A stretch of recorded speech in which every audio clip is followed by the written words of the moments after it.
তা আমার চ্যানেলে নতুন একটা ব্লগের সঙ্গে অনেক স্বাগত। অনেক দিন পর এরকম সামনাসামনি ইন্ট্রো দিচ্ছি। তো চলো আজকের ব্লগটা শুরু করা যাক। আর এখন হলো সন্ধে ওই 7:30 নাগাদ বাজে, মনে হয় 8টা বেজে গেছে। আমি পড়াচ্ছিলাম, এই ছুটি দিলাম। আর আজকে তোমাদের সঙ্গে একটা মানে সন্ধ্যের ব্লগ, বা বলতে পারো আজকে সন্ধ্যে থেকে রাত অবধি আমি যা যা করবো সেটাই তোমাদের সঙ্গে শেয়ার করবো। তো চলো শুরু করা যাক। এই যে আমার মাম্মাম এখানে বসে আছে, আমার সোনা এখানে বসে আছে, আমার মা নিয়ে বসে আছে, আর বাবা এখানে মানে কড়াইশুঁটি চলছে বা মটরশুঁটি যাই বলতে পারো। এটা দিয়ে আজকে একটা রেসিপি হবে। এই মা কি করছো সোনা মা? হ্যাঁ দেখছো পড়েতে চলে গেছে অনেকক্ষণ, কিন্তু আমার মাদুরটা গোছানো হয়নি। আর তাই বললাম মাদুরটা গুছিয়ে ঘরটা একবার ঝাড় দিয়ে নিই, কেন মা আমাকে বললো যে ঘরটা অনেকটাই নোংরা হয়েছে আর একটু ঝাড় দিয়ে নিলে ভালো হতো। মানে মায়ের রোজ সন্ধ্যেবেলায় আমি পড়ে ওঠার পর ঝাড় দিয়ে দেয় একবার করে, কিন্তু আজকে ভাবলাম মায়ের শরীরটাও ভালো নেই, আমি তাহলে ঝাড়টা দিয়ে দিই। তাই চলে আসলাম ঝাড় দিতে।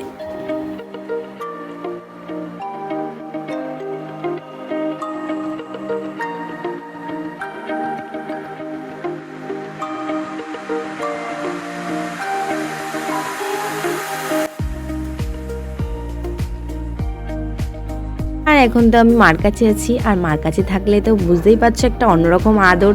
মা সারাদিন সব কাজই করে, আমাকে কিছুই করতে দেয় না, এমনকি আমার মামামকেও আমার মাই সামলায়। ঘরটা তো ঝাড় দিয়ে দিয়েছি, এবার চলে আসলাম রান্নাঘরে, কারণ আজকে একটু রান্না করার ইচ্ছা আছে অনেক দিন পর, তাই চলে আসলাম রান্নাঘরে। না, আজকে রান্নাটাও কিন্তু মাই করতো, দেখলাম মায়ের শরীরটা আজকে অনেকটাই খারাপ করেছে, তাই ভাবলাম যে মাকে আমি একটু সাহায্য করে দিই। আর আমার বাবা না সন্ধ্যেবেলা থেকে অনেকটাই আমার মাকে সাহায্য করে। আর দেখেছো বাবা এখন বসিয়ে দিয়েছে মটরশুঁটি সেদ্ধ, যেটা দিয়ে আজকে মুড়ি মাখা হয়। আর সন্ধ্যেবেলা কিন্তু আমার বাবা আমাদের চাটাও করে খাওয়ায়, আর মাঝে মাঝে কিন্তু মুড়িটাও মানে মেখে দেয়, যেদিনকে অন্য কোনো টিফিন হয় না। তো আজকে মুড়ি মাখা হবে মটরশুঁটি, তার সঙ্গে পেঁয়াজ লঙ্কা চানাচুর তো আছেই। আর আমি ওইদিকে কিছুটা মটরশুঁটি নিয়ে তার মধ্যে দুটো লঙ্কাও দিয়েছি, তোমরা দেখতেই পেয়েছো। এটা আমি একটু পেস্ট করে নিলাম, আর বাকিটাও আবার দিয়ে দিলাম, কেন সবটাই তো হয়ে করে নিতে হবে। তারপরেই তো আসল রেসিপি শুরু।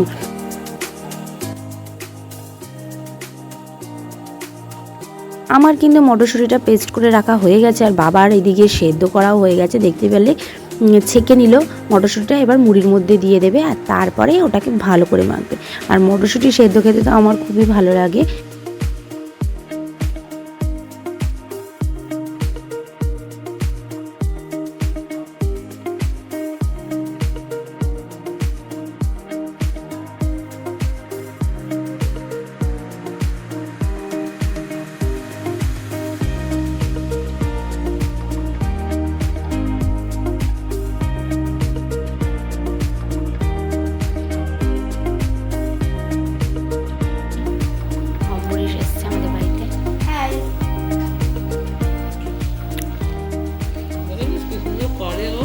মুড়ি খেয়ে লেগে পড়লাম কাজে, বাবা আমাকে সাহায্য করতে চলে এসেছে।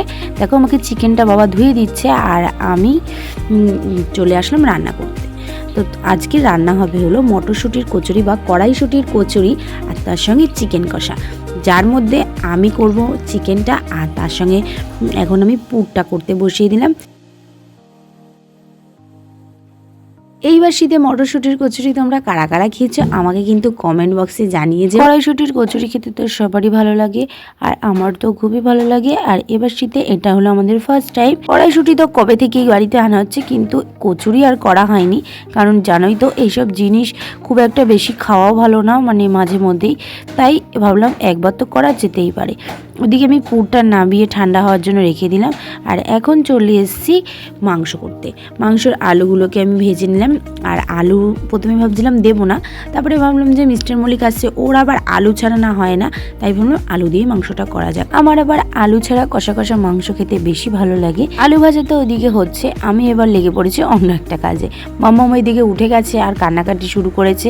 মা বললো যে আমাকে একটু দুধ করে দিতে, তাই এখানে মাম্মামের গরম জলটা করে নিলাম। আর বোতলটাকে দেখেছো ভালো করে আমি ওয়াশ করে নিয়েছি গরম জল দিয়ে, যেটা বারবারই করা উচিত। আর এখন মাম্মামের দুধটাকে রেডি করছি, তারপরে মার হাতে দিয়ে দেবো। মা মাম্মাকে শুয়ে শুয়ে খাইয়ে দেবে, আর আমি এদিকে রান্নাটা করতে থাকবো। এসে দেখি আলুগুলো ভাজা হয়ে গেছে, আমি আর একটু ভেজে নিয়ে এগুলোকে এবার তুলে নিলাম। কড়াই দিয়ে দিলাম পেঁয়াজটা ভাজা অবধি আমাকে অপেক্ষা করতে হবে মাংসটা দেওয়ার অবধি। আমি কিন্তু মশলাটা আগে কষিয়ে নিই, তারপরে মাংসটা দিই, মানে এটা আমার রান্নার পদ্ধতি বলতে পারো। এদিকে তো রান্না করছি কিন্তু মাথায় ঘুরছে অন্য কিছু, কারণ মিস্টার মল্লিক অনেকক্ষণ আগে আসবে বলেছে, ঘড়িতে বাজে 9:30, এখনও এসে উঠতে পারিনি। রাগে একদম গজগজ করছিলাম আর বকবকও করছিলাম, আর তার সঙ্গে রান্না করছিলাম, সব মিলিয়ে একাকার। দেখো ওইদিকে কিন্তু মশলাটা আমার কষে গেছে, তাই এবার চিকেনটা দিয়ে দেবো, দিয়ে এবার দুটোকে ভালো করে অনেকক্ষণ ধরে কষাবো। মাংস কষাতে কষাতেই দেখি মিস্টার মল্লিক এসে হাজির। এই দেখো, মা তুমি পাপা কোলে বসে আছো? হ্যাঁ এসে না, পেঁচু থাকো পেঁচু থাকো পেঁচু থাকো পেঁচু থাকো, পেঁচু দেখানো যাবে না, পেঁচু দেখানো যাবে না।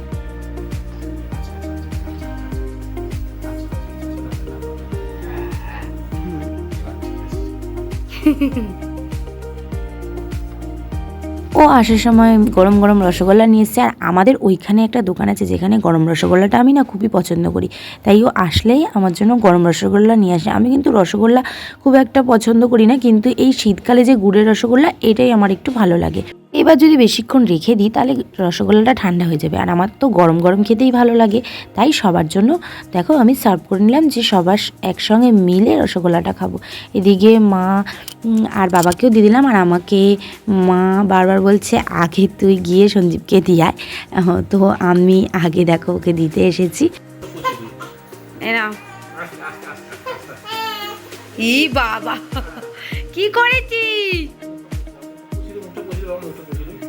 এই পাশে এই পাশে এই পাশে, অত আস্তে আস্তে বসালে কাঁদবে, তাড়াতাড়ি করে পুঁছে দিতে হয় ওদের, ব্যাস হয়েছে। ঠিক আছে ঠিক আছে, কাঁদতে হবে না, চুপ চুপ চুপ চুপ। এ নাও মিষ্টি খাবে, এ নাও মা মিষ্টি খাও, মিষ্টি খাবে সোনা, খাবে দিচ্ছে দেখো, খাবে মা,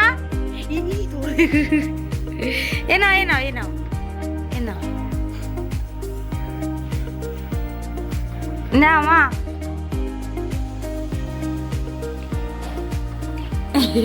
মাহা।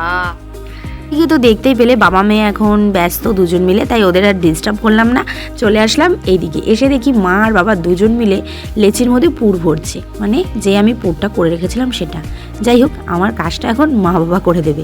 মিস্টার মল্লিক এসে গেছে, এখন আমরা তিনজন একটু সময় কাটাবো। দেখো ওদিকে কিন্তু চিকেনটা হয়ে গেছে, আর বাবা নামিয়ে দিল, আর মা এখন গরম গরম কচুরি ভাজবে, আর তারপরে আমরা সবাই মিলে একসঙ্গে খাবো।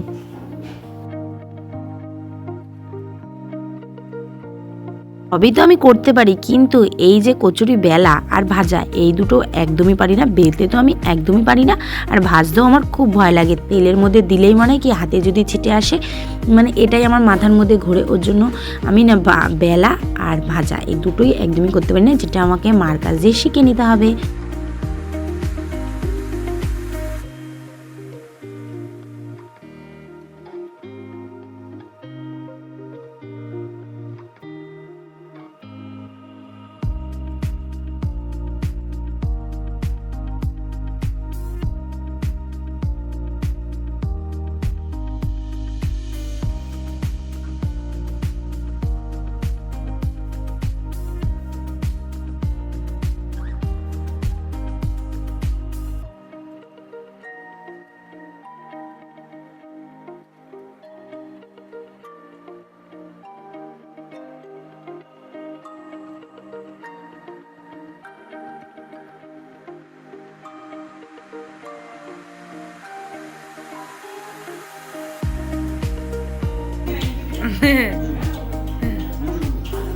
কি করছে টুসিকে দিয়ে?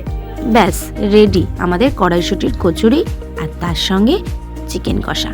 তো কেমন হয়েছে কমেন্টে কিন্তু জানিও, মানে দেখতে কেমন লাগছে, তোমাদের তো আর খাওয়াতে পারবো না, খাওয়াতে পারলে তো আমাদেরই ভালো লাগতো, কিন্তু সেটা তো আর হওয়ার না, তার জন্য তো আমার বাড়িতে আসতে হবে।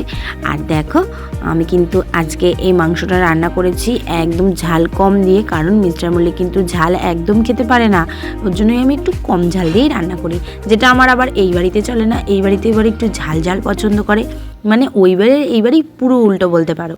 প্রথম তো আমার মাও কনফিউজ হয়ে যেত যে কীভাবে রান্না করব, ঝাল বেশি হয়ে গেল না নুন বেশি হয়ে গেল। কেন মিস্টার মল্লিক কিন্তু নুনও বেশি খেতে পারে না আর ঝালও বেশি খেতে পারে না। আর এখন করতে করতে মায়ের অভ্যাস হয়ে গেছে, জামাই বলে কথা, আসলে একটু রান্নাটা মা ঝাল কম দিয়েই করে। যতই আমরা ঝাল বেশি খাই, ও আসলে কিন্তু আমাদের রান্নায় একদমই ঝাল কম হয়। এখন দেখো মা কিন্তু ওর প্লেটটা রেডি করছে, আর মিস্টার মল্লিক কিন্তু এই তেলে ভাজা জিনিস এইসব একটু কমই খায়, কারণ ওর একটু অ্যাসিডিটির প্রবলেম আছে, ওর জন্য এগুলো একটু বেশি অ্যাভয়েড করে। চলো ওকে খাবারটা দিয়ে আসি, আর ওর মুখটা দেখলেই বুঝতে পারবে যে ও কি বলে, মানে এইসব খাবার দেখলে আর কি। তো আমি এখন ওকে দিতে চলে এসেছি, আর প্লেটটা দেখার সঙ্গেই দেখতেই পাচ্ছ যে কতটা দিয়েছে। আমি এতটা খাবো না, মানে প্রথমেই বলে দিল, কিন্তু ওকে কিন্তু জাস্ট 4 থেকে 5 পিসই দেওয়া হয়েছে, তাও আমি গুনিনি, তোমরা দেখলে বুঝতে পারবে, এটাকেও বেশি বলছে। আর এখন আমরা দুজন মিলে এই ঘরেই বসে খাবো। এবার শীতে তোমাদের কড়াইশুঁটির কচুরি কবার বাড়িতে হলো আমাকে কিন্তু কমেন্টে জানিও। আজকের কচুরিগুলো এত টেস্ট হয়েছিল, মানে আমার চিকেন কষার থেকেও কচুরিগুলো বেশি টেস্ট হয়েছিল, একদম নরম তুলতুলে, হাতে মানে ধরলেই ভেঙে যাচ্ছে, আর খেতে দারুণ হয়েছিল। আজকের ব্লগটা আর এগালাম না, এখানেই শেষ করলাম। আর কি আর এগাবো, এরপরে তো ও বাড়ি চলে যাবে আর আমরাও ঘুমিয়ে পড়বো। আর তাই বন্ধুরা ব্লগটা এখানে শেষ করলাম, দেখা হচ্ছে নতুন একটা ব্লগের সঙ্গে। তোমাদের সবাইকে জানাই শুভরাত্রি।